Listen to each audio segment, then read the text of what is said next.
نصیب کا لکھا مل کر ہی رہتا ہے، بس آپ نے انتظار کرنا ہے۔ خوش نصیب وہ نہیں جن کا نصیب اچھا ہو، بلکہ خوش نصیب تو وہ ہیں جو اپنے نصیب پر ہی خوش ہوں۔ دعا نصیب بھی بدل دیتی ہے، اس لیے دعاؤں میں یاد رکھیں۔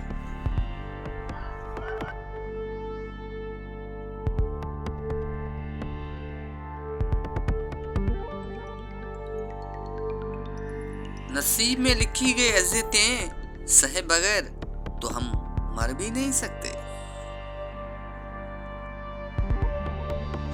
نصیب کا لکھا مل کر ہی رہتا ہے، کب کہاں کیسے یہ سب میرا رب ہی جانتا ہے۔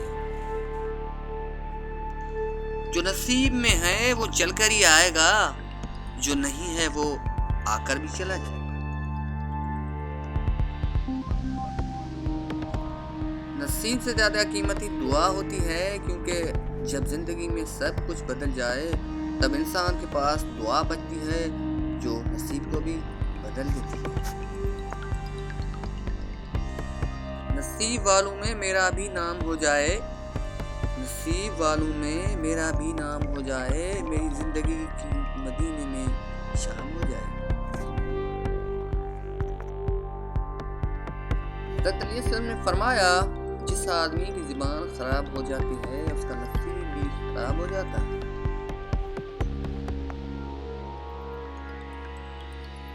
نصیب کو برا کہنے سے بہتر ہے دعا مانگ کر نصیب کو بدل لیا جائے۔ اللہ تعالیٰ دعا رد نہیں کرتا، دعائیں وہ معجزے لے آتی ہیں جنہیں تمہارا نصیب بھی نہیں روک سکتا۔ خوش نصیب انسان وہ ہے جو اپنے نصیب پر ہی خوش رہے۔ اور اب آخر میں یہ بھی سنیں، نصیب کیسا بھی ہو، نماز اور قرآن سے مدد لے کر اللہ سے مانگو، جو ضرور ملتا ہے۔